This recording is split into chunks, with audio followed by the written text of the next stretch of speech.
My name is Rachel Greenberg.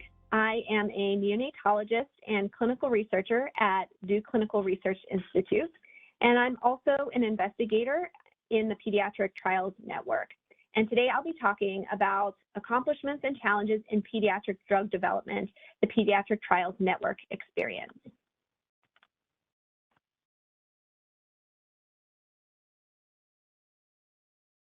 And I'm going to start out today with the adage that is hammered into the minds of young physicians as they enter their first pediatric rotation during medical school, which is that children are not simply little adults. And in the context of what we're speaking about today, children are not simply little adults who respond to drugs according to scale. Rather, developing organs and changes in metabolism throughout infancy and childhood affect how drugs are processed by their immature or maturing bodies. Thus, it's important that special care be taken in tailoring the use of medicines in this vulnerable patient population and in how dosage should be adjusted. But unfortunately, only a small percentage of drugs and devices approved by the Food and Drug Administration are actually labeled for pediatric use. As a result, pediatricians consequently are often forced to prescribe medical therapies off-label or according to their best guess based on adult studies. So to be able to fill this troubling information gap, the Pediatric Trials Network, or PTN, is conducting trials primarily with off-patent drugs that are lacking data in pediatric populations. So though the drugs might be commonly used, because the exclusive right to market them has expired, companies are not required and have no incentive to test them in younger age groups. Data collected from PTN studies is then used to promote safer and more effective use of drugs in infants and children by changing the FDA Label Guidance. So I'll take a step back for a second and talk about the FDA label.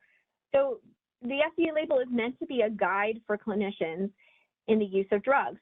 It's supposed to say the appropriate dose to be used, the indication that the drug is supposed to be used for, and the population that it should be used in. It's a mechanism that's established to provide safe and efficacious prescribing of drugs.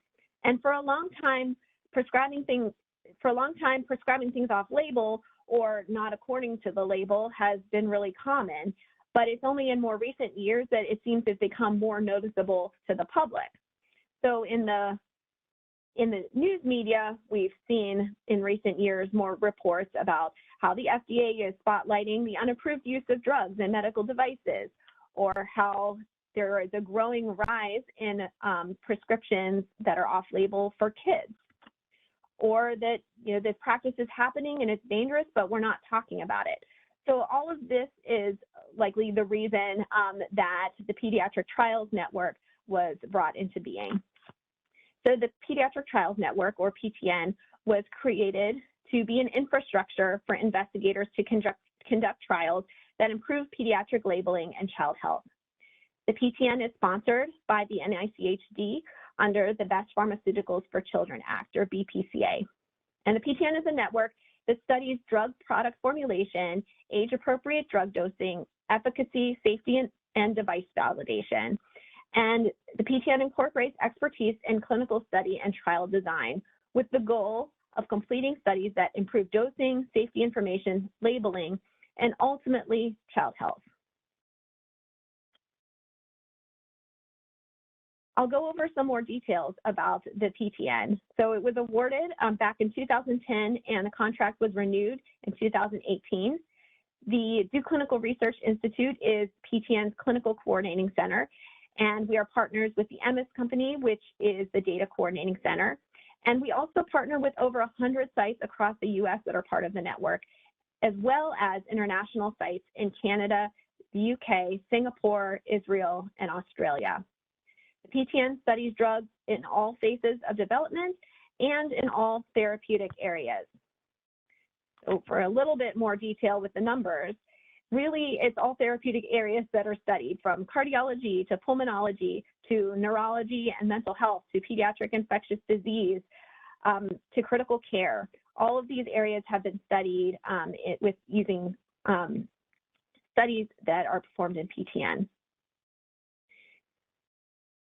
These studies have enrolled over 11,000 participants across the network.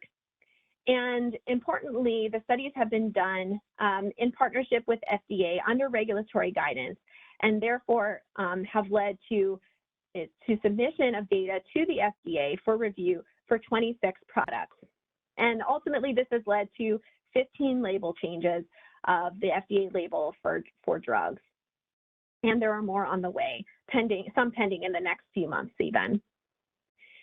The age populations that have been affected by PTN research include, a really vast range that's neonates, infants, children, adolescents, and even mothers.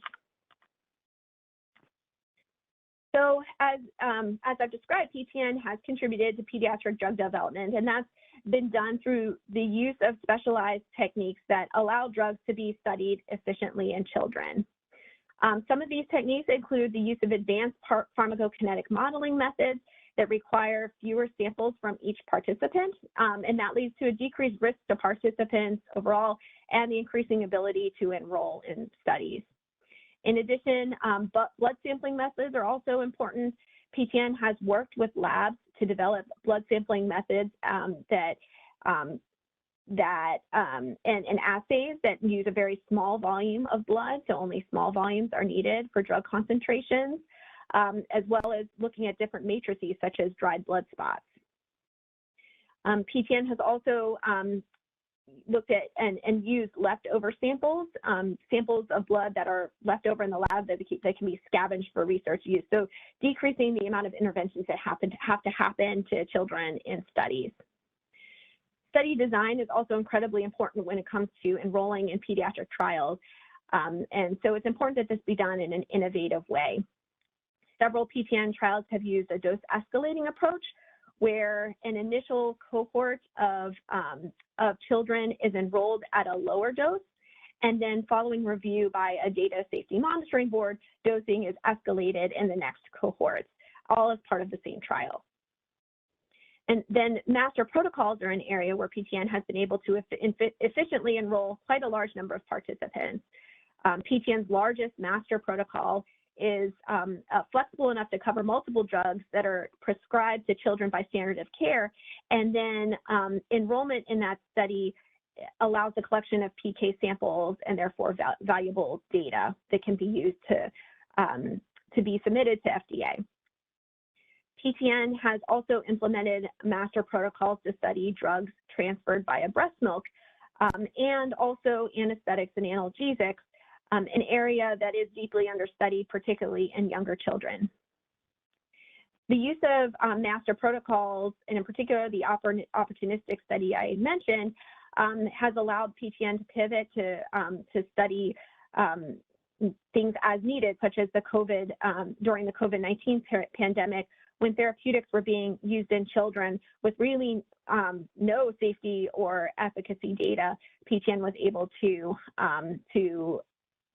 obtain data by enrolling participants in these existing master protocols, and actually has been able to share that broadly in partnership with NIH. And then finally, the PTN has also incorporated the use of real-world data, both to inform study design and also in order to extend the findings of some of the smaller studies that have been done. So now I will give sort of a real-world example of how the work done by PTN has led to changes in clinical practice. So in this little case study, our fictitious Dr. Lee is a pediatrician working in the neonatal intensive care unit, my clinical area, the NICU, and brings over 10 years of experience treating infants with serious conditions like neonatal herpes simplex virus infection, or HSV. So Dr. Lee knows that acyclovir is an antiviral drug that's used to treat HSV, but its dosing hasn't been adequately studied in full-term or preterm infants. And that's a problem, because now Dr. Lee is going to have to make an educated guess of what the appropriate dosing should be if she has to take care of an infant with HSV. Too little of the medication could be ineffective, and too much of it could be harmful. So this is a risky task that Dr. Lee has to embark on. And without research to inform the decision, Dr. Lee has to base this decision off of previous experience and what is known to be safe and effective in older children and adults. For a little background on acyclovir dosing, the recommendations for infants prior to 2019 were variable. The FDA label approved dosing, which you can see here, is 10 mg per kg every 8 hours, which differed from more recent evidence showing reduced mortality with a higher dose, 20 mg per kg every 8 hours, and which was the current standard of care at the time. And unfortunately, the FDA label did not match what was believed to be current standard of care. So as a result, PTN intervened to conduct studies that would assess the pharmacokinetics and safety of acyclovir in both preterm and term infants. So PTN performed several studies. About 30 infants were enrolled in these studies, and these are infants with suspected HSV infection who received acyclovir. In addition, electronic health record data was used to simulate drug exposures, capitalizing on the wealth of data that was available from the electronic health record to add to the data from participants who were actually enrolled. So what the PTN found through these studies was that clearance increased by more than 5-fold between early postmenstrual ages, so early in gestation, very early in gestation, 23 weeks, versus babies who are closer to term at 40 weeks, and also half-life decreased over that time period. So what that led to was the recommended dosing you see there, where babies who are much younger or earlier in gestation require less frequent dosing, and babies who are more mature require more frequent dosing. And that recommended dosing was shown to be safe and achieved target plasma exposures in more than 90% of infants, which was not the case for the prior recommended dosing in the FDA label. So as a result, the impacts were that the FDA label was updated in 2019 to include this recommended dosing by gestational and postnatal age. In addition to the FDA label, the dosing is now available in NeoFACS, the clinician dosing guide, as well as an update to the Health Canada label. And so now our Dr. Lee has the necessary information and evidence needed to be able to prescribe acyclovir appropriately for infants in the NICU. So that was just one example of one drug. There have been 14 other label changes that have resulted from PTN data. And as I said, there are more coming as well.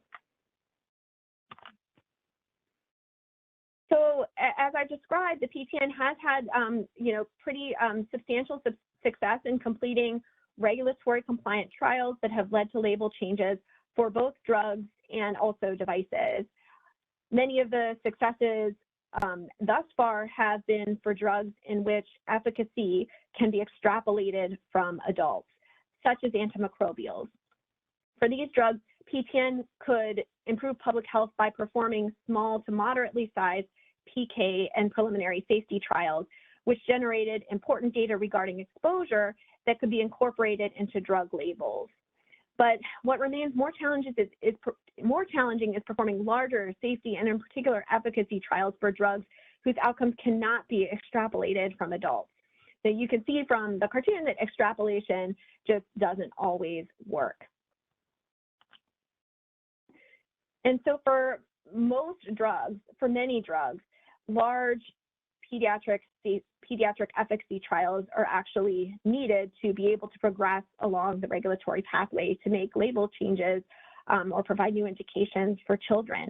But why is that so difficult? Why hasn't it been done? Well, first off, they're expensive to do. So performing a large efficacy trial involves enrolling a lot of participants. They take time, and time is money. particularly to perform trials that are done in a regulatory compliant fashion. The resources needed are often quite large. In addition to the expense of such trials, even if resources were infinite, often they're just not feasible to complete. Their children are a relatively small eligible population, and compared to for example, the number of adults with cardiovascular disease, the number of children with a particular disease is going to be much smaller. So trials just may not be feasible. And then that eligible population shrinks even further because clinicians often have a lack of equipoise to have their patients participate in trials because they've been prescribing these drugs off-label for quite some time and believe them to be effective in a lot of cases. And it's just not they're not comfortable enrolling participants in trials. So again, leading to this lack of feasibility. So notwithstanding this higher cost and questionable feasibility of performing trials, sometimes even groundwork is needed prior to study design because for some drugs, natural history studies are needed to define outcomes to be able to calculate the sample size needed. An example of this, there are many out there, but one is congenital cytomegalovirus, where because this disease has been treated with drugs such as ganciclovir and valganciclovir for many years, we actually don't know the natural history of this disease in the modern era anymore. So it's very difficult to define outcomes and sample size. So there are also other challenges in performing larger trials and kind of progressing along the regulatory pathway for more drugs. Biomarker qualification and development of surrogate endpoints are also critical to be able to do this. The PTN has been gaining experience in these areas. PTN collects biomarkers on multiple studies and is currently validating an endpoint for pain in young children. As you can imagine, pain is very difficult to measure. There's no validated measure to be used in the regulatory pathway, which has limited the ability to label really any drugs for pain in young children, despite them being used all the time. And then for several drugs, there is no adult indication. And so PTN is performing adult studies as requested by the FDA prior to moving to pediatric studies, which is further evidence of the lengthier regulatory pathway available for drugs in which efficacy cannot be fully extrapolated. So those are some of the challenges, and I'll end with one more, which is the uptake of findings. And I'll give an example of meropenem. So meropenem was on that list of label changes that I showed a few slides ago. But meropenem was not labeled for neonates and infants less than 91 days of age prior to 2014. The PTN studied the drug in 188 infants, and the study supported the use of meropenem in neonates and infants less than 91 days of age for the indication of complicated intra-abdominal infections. And that study was published in 2011. So a study was done to look across the U.S. in NICUs to look at whether clinicians were using the recommended dose of meropenem based on the study that was published. So looking at about 2,000 infants from across the country who had dosing information available for meropenem, and defining appropriate dosing is somewhere within in a range of 80 to 120% of the recommended dosing. We looked and found, and on the y-axis you can see the percentage of appropriate doses, on the x-axis over time. The solid line represents that percentage of appropriate doses, and what you can see is that prior to the study, not unexpectedly, only about between 10 and 20% of infants were receiving appropriate doses of meropenem, and that's because the information really wasn't known. And then you can see sort of an uptick as the information comes out around 2011. But we only get up to about 40 to 50% of appropriate doses. The label change comes in 2014, and we're hoping to see an uptick after that, but time will tell. It does take time for information to be disseminated, and so we know in all drugs that we have more work to do in this area of dissemination. Remains a challenge. So to summarize what I've been talking about today, in recent years, there have been a number of successes in pediatric drug development, certainly more than in years prior. And we've seen these successes especially via smaller, often opportunistic or pragmatic studies that leverage extrapolation of efficacy that is known in adults. But there are still challenges that remain, and there are a lot of gaps. And it's important that attention and resources are devoted to these efforts because, as I've described, they take expense, they take time, they take expertise. And PTN has and will continue to collaborate with other stakeholders to address these challenges, but critically cannot achieve this task alone. We need partners to be able to accomplish all the work that needs to be done. And all of this work needs to be done in the right way to be able to meet regulatory standards to achieve label changes that are so desperately needed. Thank you so much for listening.